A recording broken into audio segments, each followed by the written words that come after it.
Gracias, Señor, por estar en tu presencia. Gracias, Señor, por poder elevar nuestras voces a ti. Gracias por escucharnos. Gracias por traernos a este lugar. Gracias por tu santa palabra. Gracias porque Jesús dio su vida por nosotros. Suplicamos tu presencia en esta noche y gracias te damos por escuchar en el nombre santo, dulce, maravilloso de nuestro Señor Jesucristo. Amén. Amén. Señor les bendiga, hermanos.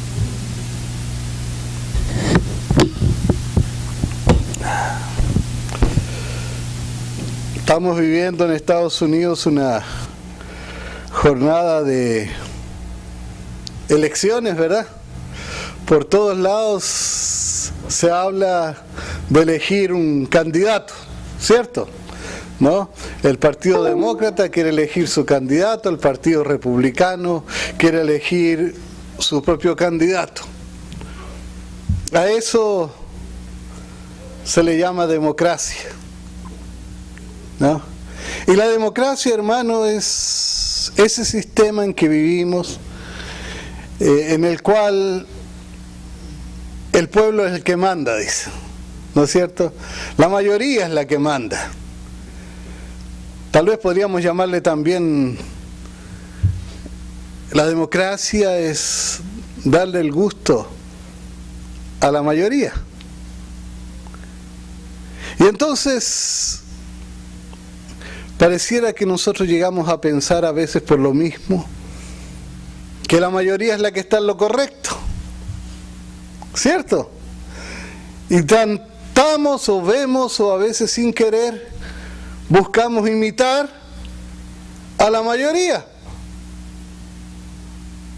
porque eso es democracia, que la mayoría sea la que mande y la que decida.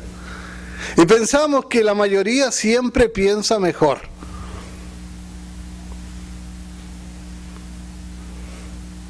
La mayoría piensa muchas cosas y la mayoría decide un presidente y a veces la mayoría se equivoca.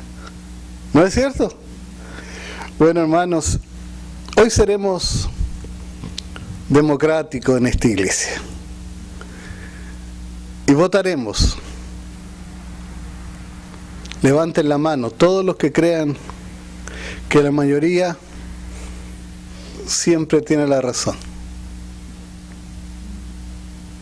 Bueno, parece que la democracia perdió en esta iglesia, ¿no? No somos muy democráticos aquí. Claro que sí, hermano. ¿Sabe que en el cristianismo y sobre todo en el cristianismo moderno tendemos a olvidar una gran verdad? Y es una verdad muy importante. Por eso vamos a hablar de esto, de esta verdad en esta noche. Y para eso los invito a abrir sus Biblias en el libro de Mateo, capítulo 7. Y déjenla allí en Mateo 7 abierta, pónganle una hojita si ustedes quieren, porque es lo único casi que vamos a leer. Vamos a leer otro texto más también en Mateo, pero ese está no está muy lejos. Así que lo mejor, para que no se les pierda, busquen Mateo capítulo 7. Vamos a leer los versos del 13 al 23. Pónganle una hojita allí en Mateo 7. Y vamos a leer. Estas son palabras del Señor Jesús. En mi Biblia esto está con letras rojas. Y las letras rojas, yo se los he dicho algunas veces y lo vuelvo a repetir, son palabras del Señor Jesús. O sea, son palabras poderosas, ¿verdad? Claro, acuérdense que Jesús es Dios. Y acuérdense que Dios dijo alguna vez, sea la luz, y la luz fue hecha. ¿No? Y dijo el Señor, sea la atmósfera, y la atmósfera existió. ¿Cierto? Dijo el Señor, sea el planeta, y existió. La palabra del Señor es poderosa. ¿Cierto que sí? Dijo el Señor, Lázaro, ven fuera. Y Lázaro vino. Y la Escritura me dice que viene el día en que el Señor regresará y le dirá a los muertos que resuciten, y los muertos resucitarán. Escuchemos entonces esta voz poderosa que habla ahora a nuestros corazones. Palabra de Dios. Mateo 7, del 13 al 23 dice, entrad por la puerta estrecha, porque ancha es la puerta y espacioso el camino que lleva a la perdición, y muchos son los que entran por ella. Porque estrecha es la puerta y angosto el camino que lleva a la vida, y pocos son los que la hallan. Guardaos de los falsos profetas que vienen a vosotros con vestidos de oveja, pero por dentro son lobos rapaces. Por su fruto los conoceréis, dice el Señor. ¿Acaso se recogen uva de los espinos o higos de los abrojos? Así, todo buen árbol da buenos frutos, pero el árbol malo da frutos malos. No puede el árbol dar malos frutos, el buen árbol dar malos frutos, ni el árbol malo dar frutos buenos. Todo árbol que no da buen fruto es cortado y echado en el fuego. Así que por sus frutos los conoceréis. No todo el que me dice, Señor, Señor, entrará en el reino de los cielos, sino ¿quién? El que hace la voluntad de mi Padre que está en los cielos. Muchos me dirán en aquel día, Señor, Señor, ¿no profetizamos en tu nombre? Y en tu nombre echamos fuera demonio, y en tu nombre hicimos muchos milagros. Y entonces les declararé, nunca os conocí, apartados de mí, hacedores de maldad. Hoy, mis hermanos, lo dedicamos cada tercer sábado del mes, ¿verdad? Lo dedicamos a la familia. El día de la familia, ¿verdad que sí? Y normalmente cuando hablamos de la familia, tratamos de dar un mensaje para los jóvenes. Porque ahora los jóvenes están aquí todos con nosotros, no están en su clase.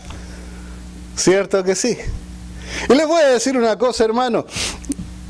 Yo he conocido lugares donde cuando se habla de jóvenes y de darle un mensaje a los jóvenes, se piensa en un mensaje divertido.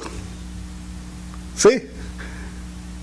Recuerdo, por ejemplo, un predicador famoso en una denominación muy grande, que es el director de los jóvenes, y este hombre cuando les predica a los jóvenes lo hace con unas culebras, con unas serpientes. Claro, llama la atención, ¿verdad?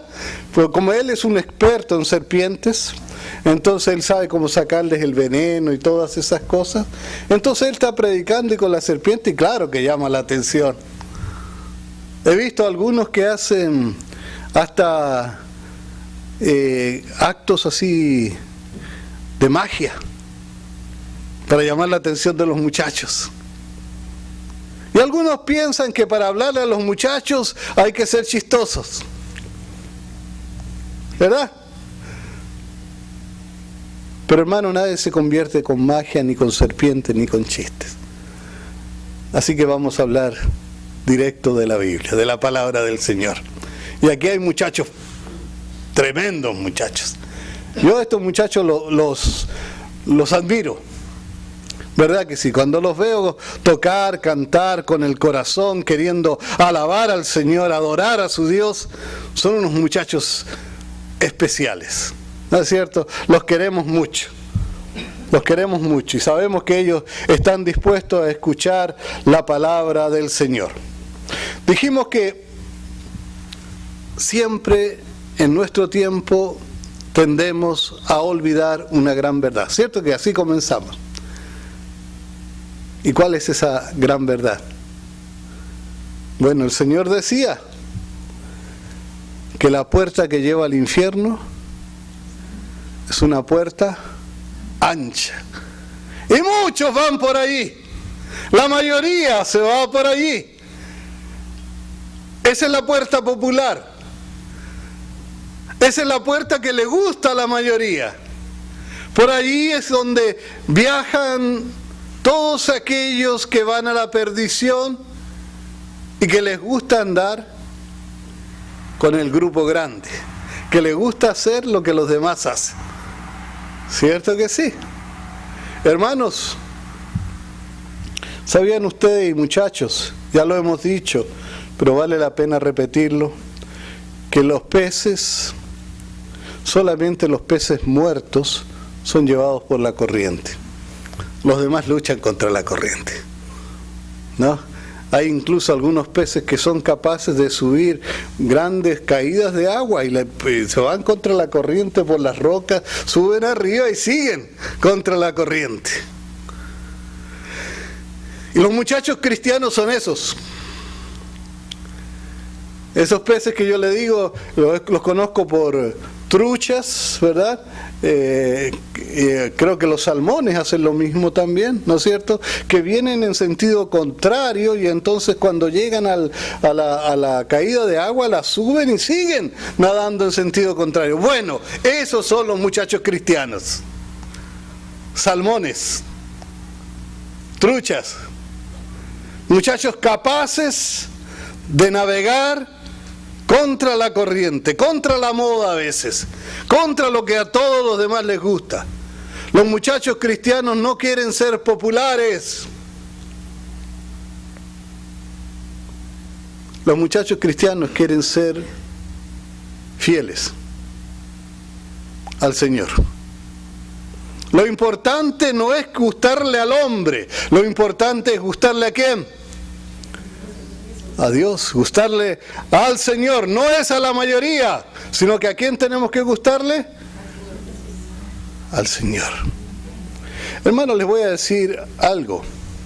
Si nosotros fuéramos a cualquier país, a cualquier nación de este mundo, en este momento en el que estamos viviendo, e hiciéramos una elección democrática para saber qué camino escoja el país, le decimos cuántos escogen el camino ancho y cuántos escogen el camino angosto, la mayoría va a votar por el camino ancho. Siempre ha sido así. No debiera ser, pero así es. Así fue cuando Pilatos hizo una elección democrática. Allí estaba el pueblo. Voten, les dijo Pilato. Aquí les presento a Jesús. Y aquí les presento a Barrabás. ¿A cuál de los dos eligen? ¿A cuál de los dos eligen para que no vaya a la cruz y cuál eligen para que sea crucificado? Y la gente eligió el camino ancho, la puerta ancha, Barrabás. La mayoría, en forma democrática, eligió crucificar a Jesús. Y en el mundo en que nosotros estamos viviendo hoy, la mayoría vota por candidatos que apoyen el aborto, por ejemplo. O que apoyen también los movimientos gay.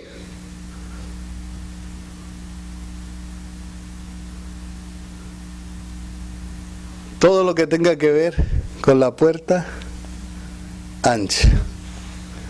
Y hermano, la puerta angosta, la puerta por donde todos los cristianos tenemos que entrar, tiene un nombre.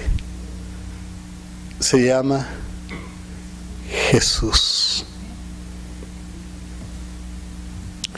Y ustedes, muchachos, cada uno, y ustedes también, mis hermanos, cada uno, en cada minuto, en cada segundo, en cada día, tenemos que hacer decisiones. ¿Por qué puerta queremos caminar? ¿La ancha o por la puerta angosta? ¿Cierto?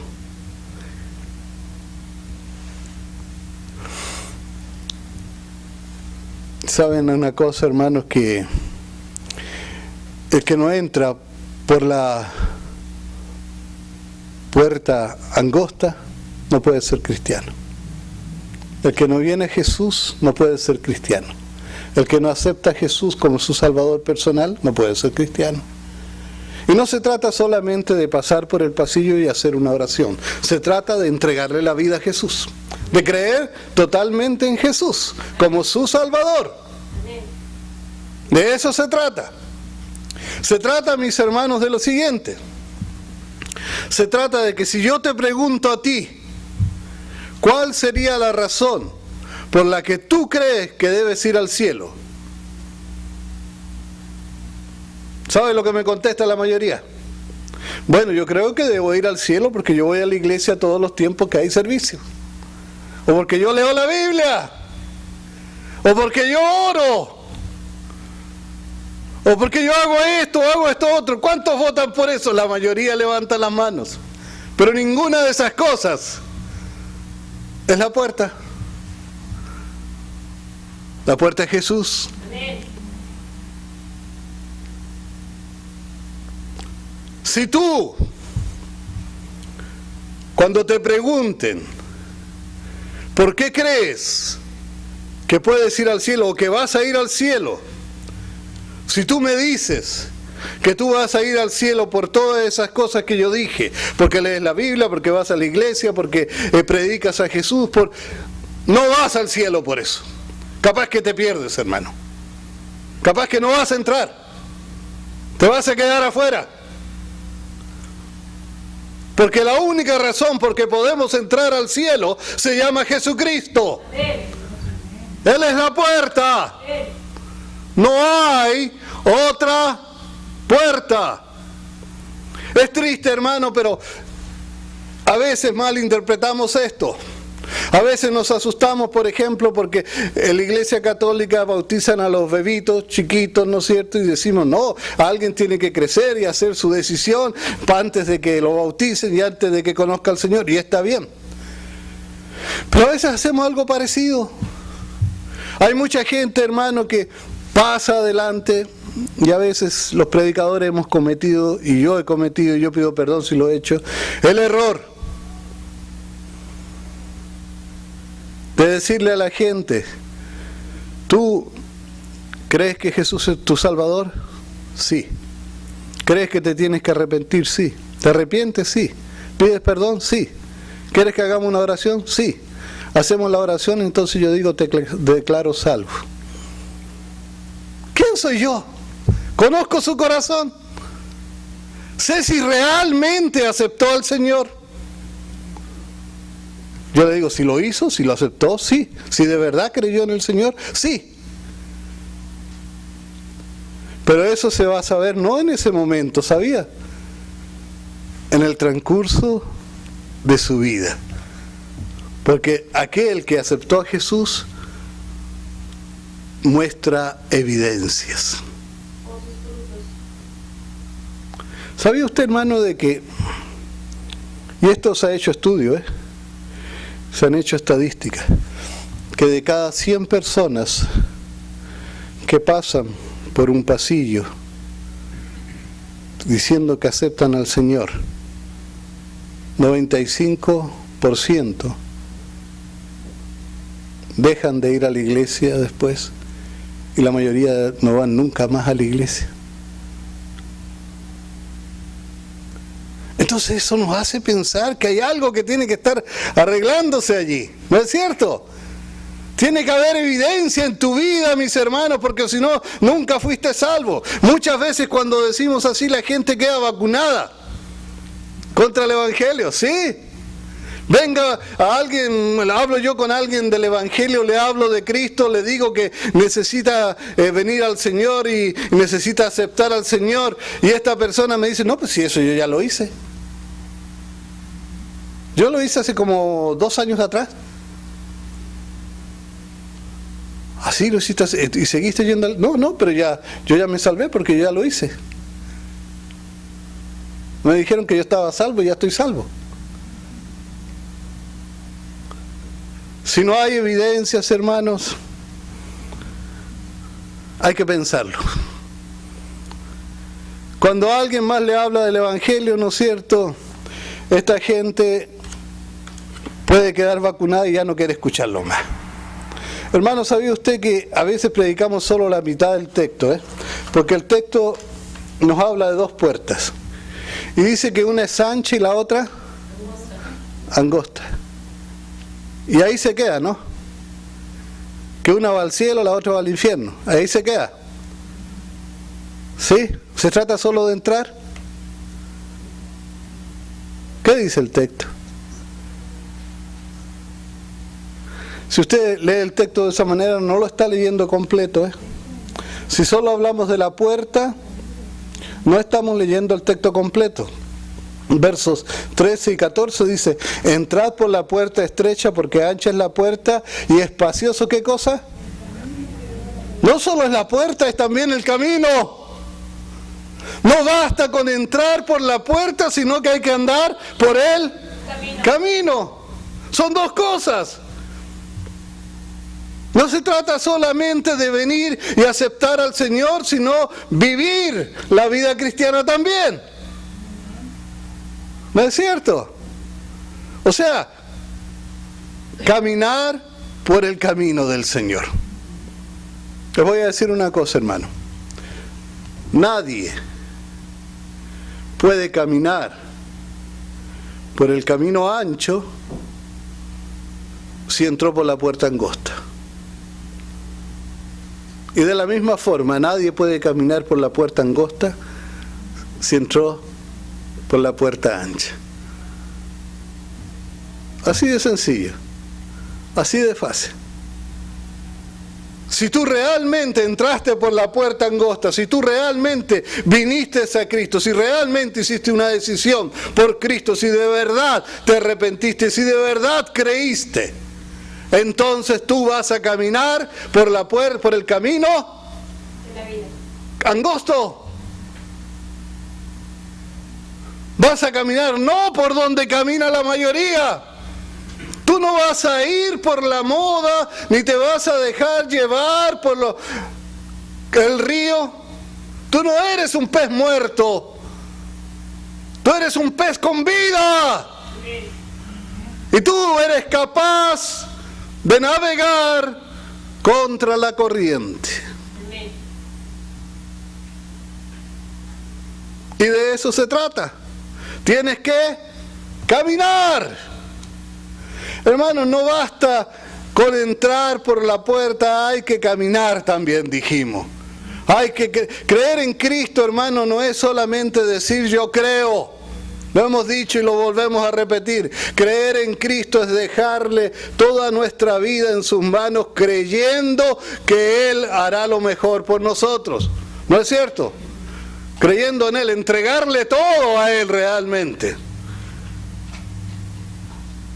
Alguna vez contamos la historia de aquel hombre que cruzaba el Niágara por arriba de esas cataratas inmensas, ¿no es cierto?, que las cruzaba por un alambre caminando, y había alguien que siempre decía, yo sé que lo cruza, aunque todos se asustaban al verlo pasar, ¿no? Y este hombre un día dijo, ¿tú sabes que yo lo cruzo? Sí.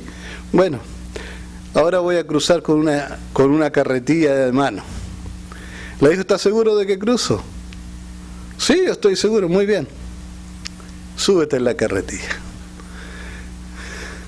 Eso es fe. La fe en Cristo, hermano, te permite estar confiado en los momentos duros de la vida, en los momentos buenos, en los momentos de enfermedad, en los momentos en que nada te sale bien. Tú tienes fe porque confías en el Señor. No estás confiando en las cosas que están alrededor tuyo. Y si parece que todo se te viene encima y que te vas a caer, tú tienes tu fe puesta no en lo que tus ojos ven, sino en el Señor. Amén.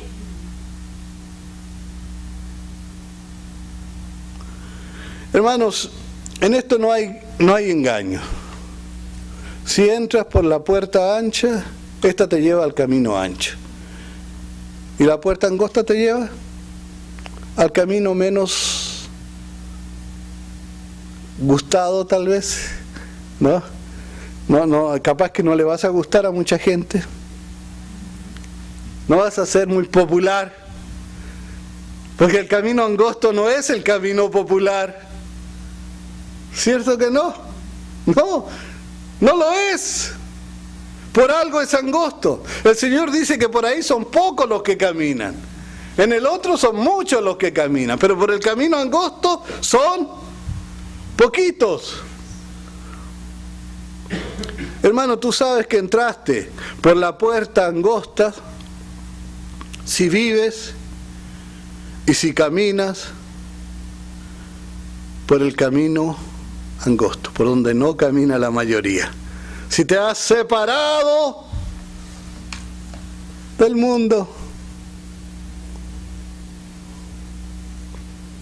vas a hablar diferente, vas a actuar diferente, te van a gustar cosas diferentes, porque el Señor hará algo en tu corazón que te transformará en una persona diferente.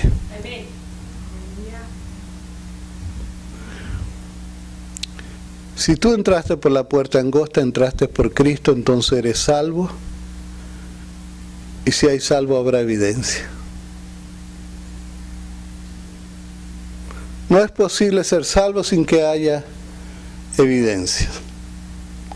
Un gran predicador que a mí me gusta mucho puso esta ilustración. Dice, ¿qué tal si un día, supongamos, vamos a poner el caso a Israel, le toca predicar a Israel, supongamos, poner un ejemplo. Israel llega aquí a la iglesia 1 hora y media después de la hora de la predicación. ¿No es cierto? Ya estamos en el amén, terminamos. Y le preguntamos a Israel, ¿qué pasó? Te estábamos esperando. Y entonces Israel me dice, no sabes lo que me pasó, tratando de disculparse, ¿no? Y nos cuenta que él se le dañó el carro por ahí en un lugar y entonces al moverse así le pasó por arriba un tráiler de 18 ruedas, dice. Y me pasaron todas las ruedas de un lado del tráiler por encima. Y después de que pasó el tráiler, tuve que ir al hospital a chequearme a ver si no me había pasado algo. Capaz que nos enojamos con Israel, ¿no? ¿No es cierto? Porque llega con su ropa limpiecita, muy tranquilo, ¿y qué? ¿Te estás riendo de nosotros o qué?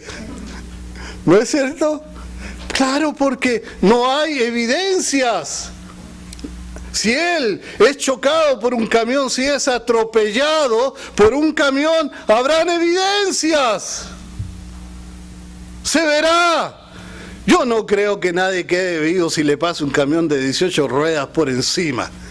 Y si alguien me cuenta que le pasó por encima y después se fue caminando al hospital y después regresó porque no tenía nada malo, yo le voy a decir, ¿tú te estás riendo de mí? ¿O es un chiste esto? ¡No hay evidencias! ¡No te puedo creer! Es lo mismo que pasa con el cristianismo, hermano. Tú no puedes tener un encuentro con Jesús y quedarte como que no pasó nada. No más no se puede. Es imposible. Y si es imposible que te pase por encima un camión de 18 ruedas, y que tú quedes como si nada te hubiese pasado, es mucho más imposible que tú hayas tenido un encuentro verdadero con Jesús y que sigas viviendo igual como antes.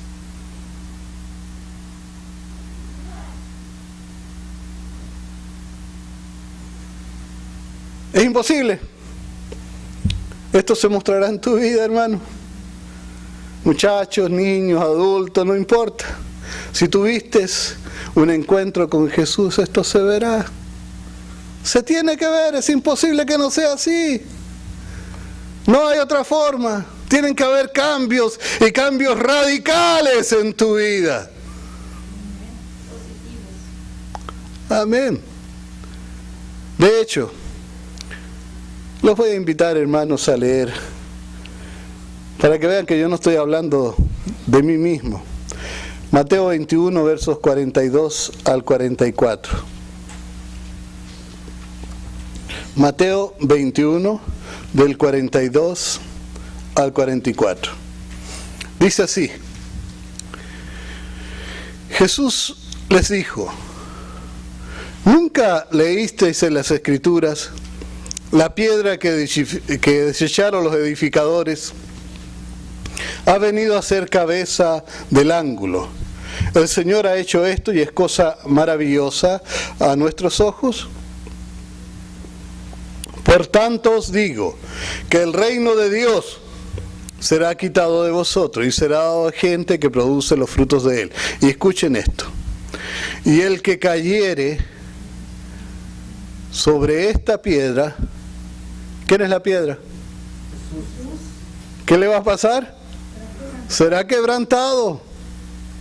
Y sobre quien ella cayere, le desmenuzará. Tú no puedes tener un encuentro con Jesús y quedarte igual. Vas a quedar o quebrantado o desmenuzado. Eso es lo que dice allí.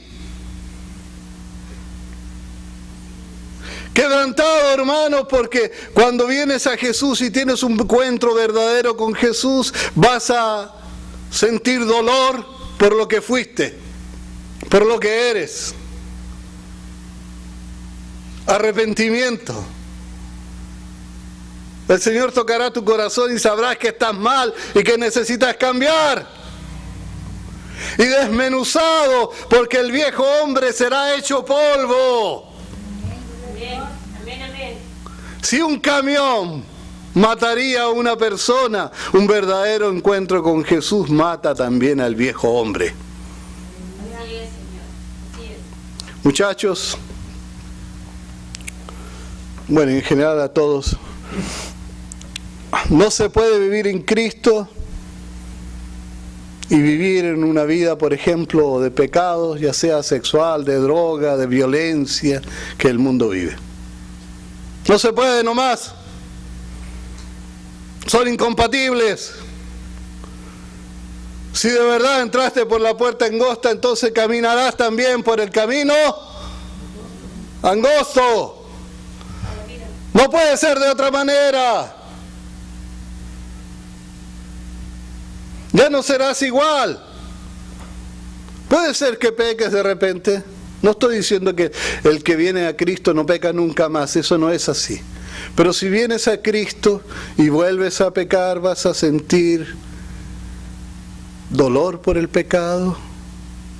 Tu actitud hacia el pecado cambiará. Y ya no te sentirás igual. Si el Espíritu está en tu corazón, entonces habrá un cambio dentro de ti. No será un cambio exterior solamente, sino un cambio radical que viene desde adentro hacia afuera. Si de verdad naciste de nuevo y si fuiste regenerado y si eres una nueva criatura, odiarás al pecado y sufrirás cuando pecas, muchacho. Y si te sientes tranquilo y cómodo con el pecado, tienes que ir a buscar a Jesús. Tienes que orarle al Señor, tienes que suplicarle por ese cambio que solo Él puede hacer en tu vida. No se trata, hermanos, de tener una lista de cosas, las que se pueden y las que no se pueden hacer. No solo es eso, se trata de que Jesús cambie tu corazón. Se trata de un nuevo nacimiento, se trata de un milagro, se trata de algo que tú no puedes hacer, se trata de algo que solamente el Señor puede hacer. Si naciste de nuevo, huirás del pecado como se le huye a una enfermedad peligrosa. No te gozarás en el pecado, no te sentirás cómodo en el pecado. Buscarás con todo tu corazón las fuerzas del Señor para vencer tu pecado. Y si crees que has nacido de nuevo y vives en pecado, estás engañado. Necesitas buscar al Señor para recibir salvación y un nuevo corazón. Amén. Mateo 7, del 15 al 20. Allí donde tienen el papelito ustedes para que no se pierdan. Dice: guardaos de los falsos profetas que vienen a vosotros con vestidos de oveja, pero por dentro son lobos rapaces. Por sus frutos los conoceréis. ¿Acaso se recogen uva de los espinos o higo de los abrojos? Así, todo buen árbol da buenos frutos, pero el árbol malo da frutos malos. No puede el buen árbol dar malos frutos, ni el árbol malo dar frutos buenos. Todo árbol que no da buen fruto es cortado y echado ¿dónde? Así que por sus frutos los conoceréis. Todos sabemos, hermanos, que un árbol de higos no da espinas, ¿verdad? Y un árbol de espinas no da higos. Los malos árboles nunca darán buenos frutos. Y los buenos árboles siempre darán buenos frutos. Puede ser que una mata de higo dé un higo malo por allí. Pero en general, sus frutos serán buenos. ¿Cierto que sí? Porque es un buen árbol. Sabemos que alguien que no ha sido regenerado vive en la carne. Y si alguien que vive en la carne no puede dar buenos frutos. No puede. Y esto lo repetimos muchas veces los predicadores, ¿verdad? Decimos, un árbol malo no puede dar buenos frutos.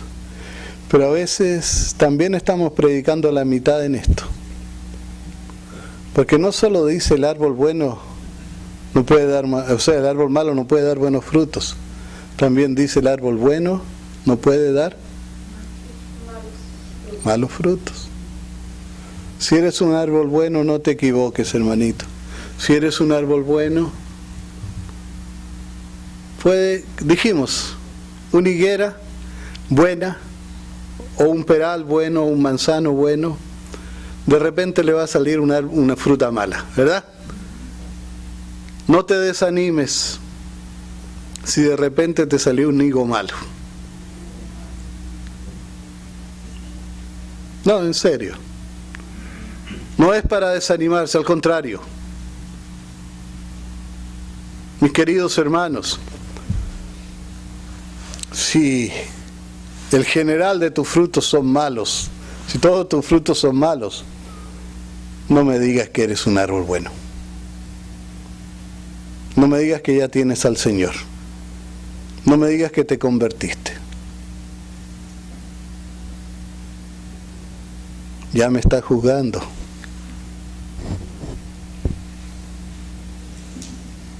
¿Acaso no sabes que no puedes juzgar?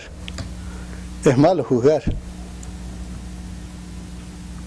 Pero el Señor dice aquí, por sus frutos los conoceréis.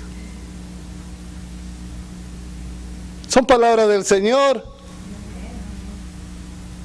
Por los frutos nosotros podemos juzgar si una persona anda bien o no anda bien.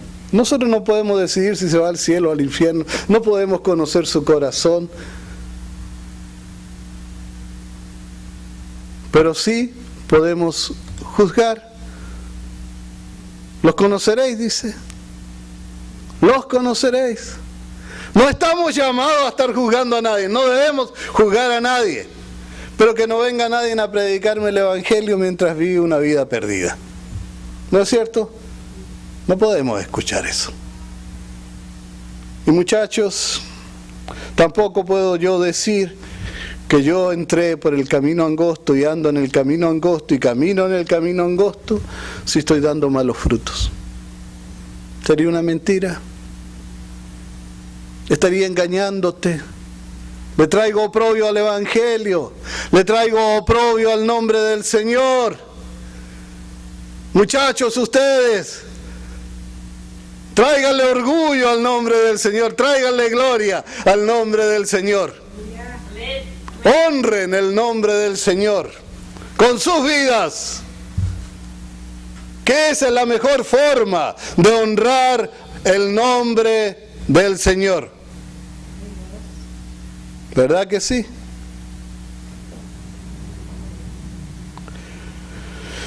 Si no es así, hermanos, si una persona vive llena de pecado, no se ha convertido nomás, si es un árbol malo, nunca ha sido cristiano, no me juzgues, dice. Pero dice el Señor, por sus frutos los conoceré. Podemos decir que una persona que vive una mala vida no es un buen árbol. Y quieren que les diga algo que no va a gustar a lo mejor.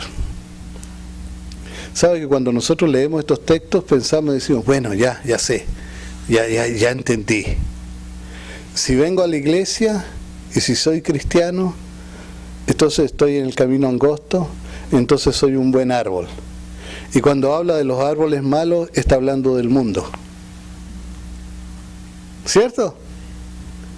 ¿Y qué tal si nos sorprendemos y vemos que realmente no está hablando del mundo? El mundo es otra categoría. Mire lo que dice Mateo 7, 21 al 23. Estamos leyendo, es lo mismo, son las mismas palabras de Jesús, son el mismo discurso. Esto es parte del trasfondo de todo lo que hemos estado hablando. Dice, no todo el que me dice, Señor, Señor, entrará en el reino de los cielos, sino el que hace la voluntad de mi Padre que está en los cielos. Muchos me dirán, aquel día, Señor, Señor, no profetizamos en tu nombre, y en tu nombre echamos fuera demonios, y en tu nombre hicimos muchos milagros. Y entonces les declararé, nunca os conocí, apartados de mí, hacedores de maldad. ¿Está hablando del mundo o está hablando de la iglesia? Está hablando de cristianos. De gente que le dice Señor, Señor. ¿Verdad? Está fuerte, ¿no? Está hablando de creyentes, de gente que se creyó cristiana, pero que no vivió como un cristiano y que no tenía una relación con el Señor, que nunca conoció al Señor. Hay muchas personas que ustedes les hablan, hermanos. Mira, aquí dice el Señor, nunca os conocí, ¿verdad? Hay personas que ustedes les hablan y le dice, la persona rápida le dice, no, yo ya conozco al Señor, yo ya conocí al Señor. Eso no es lo importante, ¿sabía? Mire lo que dice este texto. Lo importante es que el Señor te conozca a ti. ¿Te conoce el Señor a ti? Eso es lo que debemos preguntarnos. Esa debiera ser la pregunta. ¿Me conoce, Señor? Le voy a decir algo, el Señor conoce a todo el mundo, decimos, ¿verdad? Pero bueno, aquí en este caso, cuando habla de conocer, está hablando de una intimidad, de una relación, de un conocimiento como el que conoce a una persona muy cercana. Es más, esta misma palabra es la que se usa, ¿no es cierto?, para la relación entre esposos. ¿no? La Biblia dice, por ejemplo, conoció a Adán a Eva y nació Caín y Abel, ¿no? Una relación muy íntima, muy estrecha. A eso se refiere la Biblia cuando habla de conocer. Y la pregunta es, ¿te conoce el Señor? No es que tú me digas, yo sí, ya yo lo conocí. Bueno, necesitas conocer al Señor de verdad. Y si lo conoces de verdad, entonces Él te conoce a ti. ¿No es cierto? Pero la pregunta es esa. No basta con decir, yo he echado demonios, yo he hecho esto, yo he hecho esto otro. Tú no puedes ser un cristiano si vives como un demonio. ¿Verdad? ¿Cierto que es así o no? ¿O estoy equivocado? Sabe, hermano, que podríamos decir que en la iglesia no todos conocen al Señor al leer estos textos. Y sabemos que esto es verdad cuando vemos, por ejemplo, que hay denominaciones hoy en día, en nuestros días, que ordenan a ministros gays. Los ordenan al ministerio. Están dando un respaldo a una forma de vida totalmente equivocada, pecaminosa, ¿no es cierto? Hemos sabido de pastores que a veces molestan niños y siguen siendo pastores. Y no le dicen nada. Entonces eso nos está diciendo algo anda mal. Algo no anda bien aquí. Cuando se practica inmoralidad, o se roba, o se estafa, incluso desde el púlpito, mis hermanos. Cuando desde el púlpito a veces se predican doctrinas de demonios.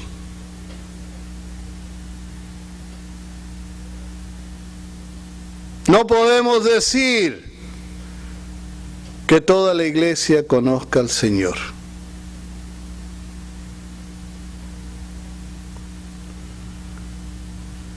Esto quiere decir que nunca han venido a Cristo, que nunca entraron por la puerta angosta y que nunca han caminado en el camino angosto.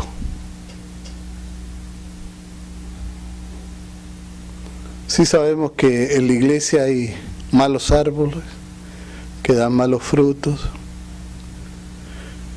y que estos no son conocidos por el Señor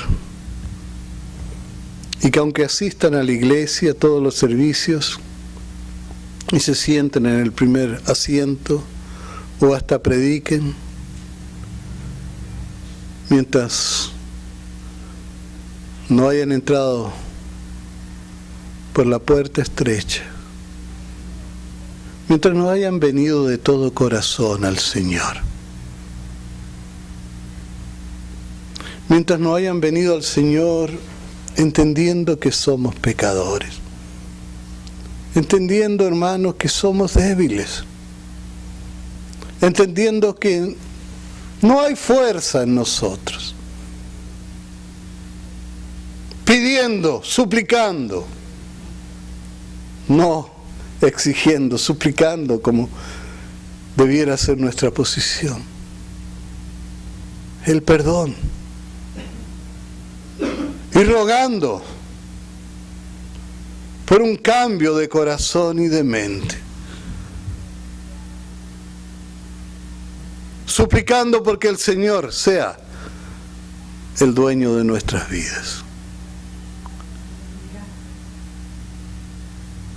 Mientras no haya habido verdadero arrepentimiento en nuestras vidas.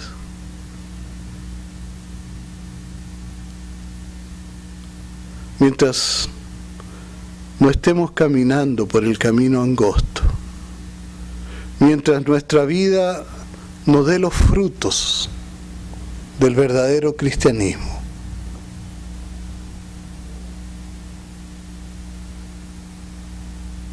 Necesitamos un encuentro verdadero con el Señor.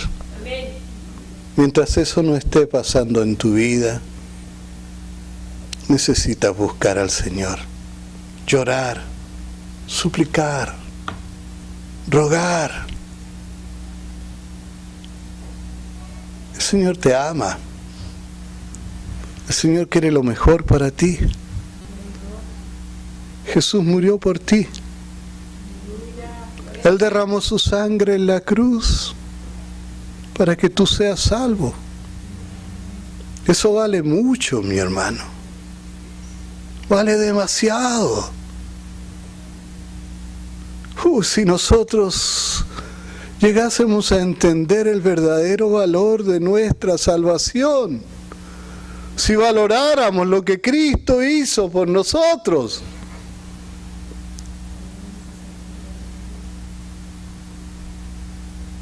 vendríamos a Él con todo nuestro ser. Hermano, ¿qué cosa hay en tu vida que valga más que la sangre de Cristo?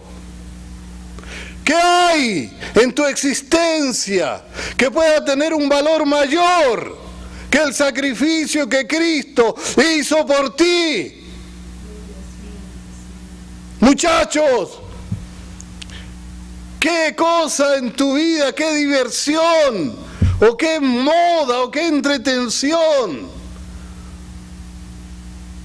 o qué necesidad de ser popular o de gustarle a los demás puede llegar a ser tan valiosa como la sangre de Cristo? De tal manera que nosotros rechacemos su sacrificio por seguir las demás cosas.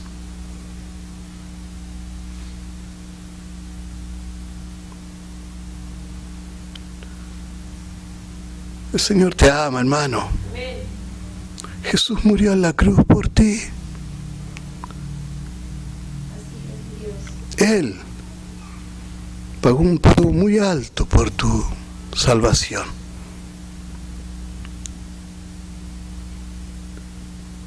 Dios te bendiga. Amén. Y ojalá estas palabras de hoy te ayuden a entender que el cristianismo es una vida totalmente diferente a la vida del mundo. Y que si no ha habido ese cambio en tu existencia,